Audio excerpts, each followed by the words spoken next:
তৃণমূল বিধায়কদের স্লোগান দিতে বলেন। নিজে আসন ছেড়ে নেমে আসেন মুখ্যমন্ত্রী। বিরোধীদের উদ্দেশ্যে হুঁশিয়ারি সুরে মুখ্যমন্ত্রী এও বলেন, আপনারা যদি ফের ওয়েলে নেমে বিশৃঙ্খলা করেন তাহলে আমি নিজেই অধ্যক্ষকে বলবো আপনাদের সাসপেন্ড করতে। আমি স্পিকারকে রিকোয়েস্ট করব সাসপেন্ড করতে। যাও চেয়ারে যাও, প্রত্যেকে চেয়ারে যাও। বি ডিসিপ্লিন, পায়ে পা লাগিয়ে ঝগড়া করবে না।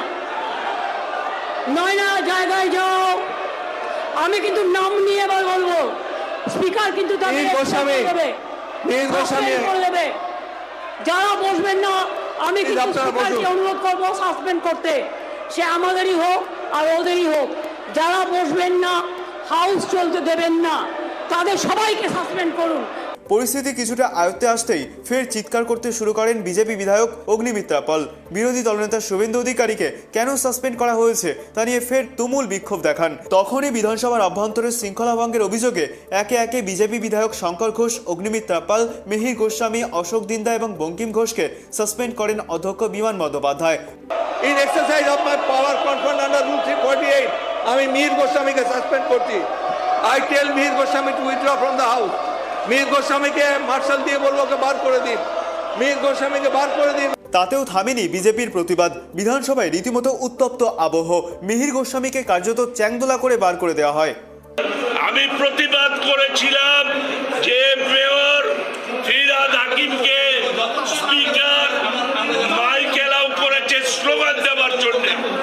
আমি ওনাকে বলেছিলাম যে মুখ্যমন্ত্রী বক্তব্য রাখবেন, তাহলে কেন মেয়র বা বিধায়ক ফিরহাদ হাকিমকে আপনি মাইক এলাও করলেন? তিনি তার আমার কথা শুনলেন না।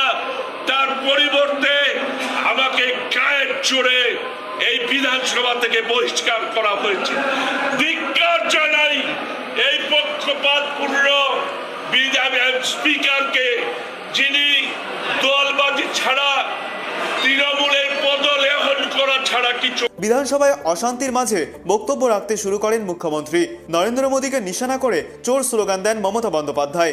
বিধানসভার ইতিহাসে কলঙ্কিত অধ্যায় বলেও দাবি করেন তিনি। তাহলে রাজনৈতিক ষড়যন্ত্রটা বুঝতে পারলেন এবার? অশুভ শক্তির মতো তারা এখানে দাঁড়িয়ে দৈত্য রাবণের মতো পাঠ করছিলেন। সীতা মায়েদের ওরা সম্মান করে না, তাই বলি পালিয়ে গেল কেন বলুন তো? বুকের পাটা নেই তো, ভোটে হারবে তো, বাংলা ভাষার জয় হবে তো, বাংলার জয় হবে তো, দেশের জয় হবে তো, এ মাটির জয় হবে তো। তাই বলি আর নেই দরকার, এখানে আমাদের লোকেরা ভরে যাবে, অন্য দলের লোকেরা ভরবে, কিন্তু বিজেপি নয়, বিজেপি নয়। বিজেপি হাটাও, দেশ বাঁচাও। মোদি চোর, বিজেপি চোর, মোদি চোর, বিজেপি চোর, বিজেপি চোর, মোদি চোর, মোদি চোর। মুখ্যমন্ত্রীকেও পাল্টা আক্রমণ শানাতে ছাড়েননি শুভেন্দু অধিকারী। বিধানসভার বাইরে দাঁড়িয়ে বলেন, স্বৈরাচারী মমতা সরকারের পতন হবে। আজকে মমতা বন্দ্যোপাধ্যায়কে 10 গোল দিয়ে বাড়ি পাঠিয়েছি। বিরোধী দলনেতাকে বাইরে রাখার পরও বাকি 64 জন বুঝিয়ে দিয়েছেন তারাও এক একজন বিরোধী দলনেতা।